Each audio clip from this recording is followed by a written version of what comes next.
Varios conocen un dicho que señala: se juntaron el hambre y las ganas de comer, lo que indica que alguna persona que experimenta una situación desfavorable se enfrenta a otra semejante que solo la compromete. Lo anterior fue lo que le pasó a Victoriano Huerta cuando ocupó la presidencia, luego de haber acabado con el gobierno de Francisco I. Madero y con el propio Madero. Sabemos que el gobierno huertista estaba destinado a caer. Los motivos son bastantes. Varios militares desertaron y no quedó más opción que las levas masivas, lo que ocasionó más deserciones todavía, mientras que el presidente de Estados Unidos dijo ante su Congreso que no habría paz en América hasta que el general Huerta entregara el poder usurpado. Lo peor de todo era la lucha de los zapatistas en el sur y de los constitucionalistas en el norte, donde generales como Pancho Villa, Álvaro Obregón y Pablo González debilitaban de una u otra forma los bastiones huertistas. Si Victoriano Huerta ya sabía que su gobierno estaba más que comprometido, no imaginaba que las cosas simplemente podían empeorar, y le sucedió lo último que hubiera imaginado: una intervención estadounidense. De modo que, en esta ocasión, Gallo Sócrates te presenta el día que Estados Unidos ocupó Veracruz. Vale la pena adelantar que no, los Estados Unidos no hicieron nada bueno por México en el suceso del que hablaremos hoy. Simplemente fueron otro factor en contra de un gobierno que no tenía futuro. Se ha creído que Estados Unidos y Victoriano Huerta tenían una buena comunicación a causa de que Wilson, el embajador norteamericano, jugó un papel clave en la caída del gobierno maderista. Sin embargo, dicho embajador fue destituido al poco tiempo, y a pesar de todo lo malo que podamos decir de Victoriano Huerta durante su presidencia, nunca se sometió a la voluntad de Estados Unidos, lo que le ganó la antipatía de dicho gobierno.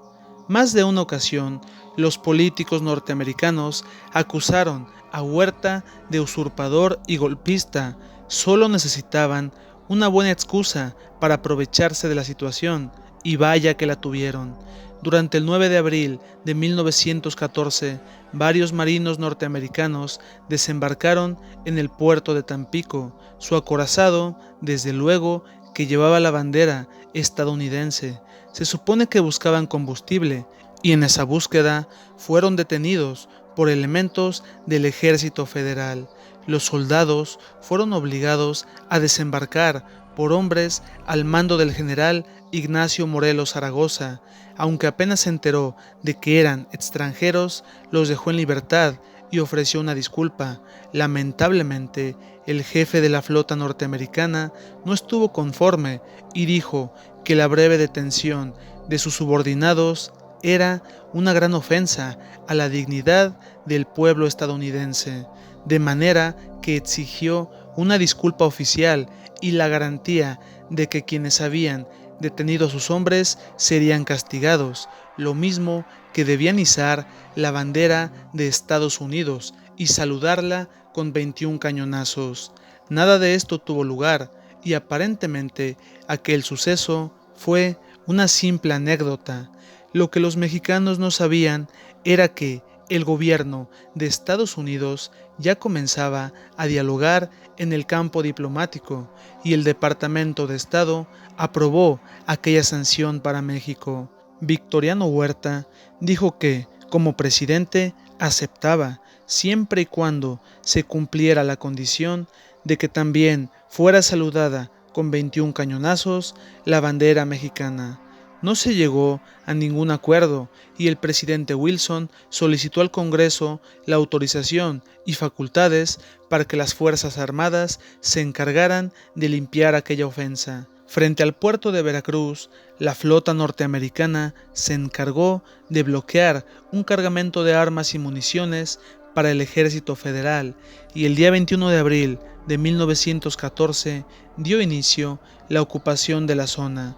los alumnos de la Escuela Naval y el propio pueblo veracruzano, en un acto de valor y patriotismo, se aprestaron a defender la plaza y contener a los invasores, logrando frenar su paso en más de una ocasión, y a pesar de que lograron sostener por algunas horas aquella lucha tan desigual, los marinos norteamericanos bombardearon y al poco tiempo se evidenció que la superioridad numérica y de armamento eran más que suficientes para tomar el puerto.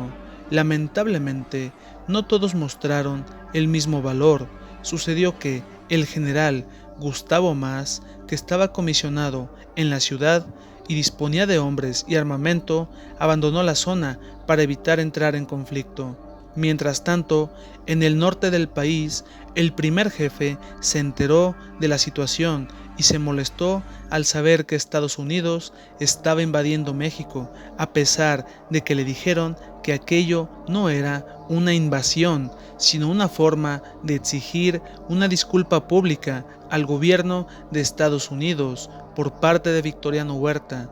Se molestó también porque se suponía que él encabezaba la nueva lucha contra el gobierno ilegítimo, de manera que cualquier queja o problema con un gobierno extranjero debía discutirse con él. Sin más, decidió escribir a los norteamericanos, señalando que la soberanía del pueblo mexicano no podía someterse a ningún tipo de condición y que aquellas hostilidades contra la gente de Veracruz no podían ser toleradas, de modo que solicitaba que las tropas extranjeras abandonaran las plazas ocupadas.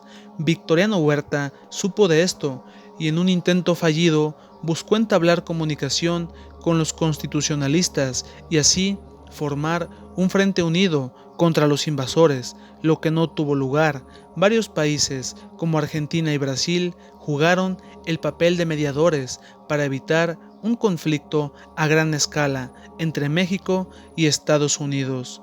Lo peor para Victoriano fue que los ejércitos del norte no cesaban en su avance y él mejor que nadie sabía que su gobierno tenía los días contados. Ya para junio, Francisco Villa había tomado Zacatecas y durante agosto el ejército del noroeste de Álvaro Obregón ocupó la Ciudad de México y se firmaron los tratados de Teoloyucan que simbolizaban el final del gobierno huertista. Durante el mes de septiembre dieron inicio las conversaciones entre don Venustiano y los norteamericanos, centradas en la desocupación de Veracruz. Después de prolongadas conferencias, el día 23 de noviembre de 1914 y después de 7 meses, las tropas norteamericanas abandonaron el puerto. Sobra decir que aquel suceso, de una u otra forma, benefició al constitucionalismo y perjudicó a Victoriano Huerta y al Ejército Federal. Lo que no se sabía hasta ese momento era que el primer jefe se había congraciado con el gobierno norteamericano y tiempo después dicho país terminaría validando su gobierno, aunque tampoco es que don Venustiano fuera a ser un presidente sometido a Estados Unidos. De igual manera, luego de la división entre los sublevados, el puerto de Veracruz sería ocupado por los constitucionalistas y se convertiría en su base de operaciones, lo que le costaría bastante caro a villistas y zapatistas. De ese modo, llegamos al final de este video. Si te gustó, danos un like y suscríbete para más trabajos. Gracias.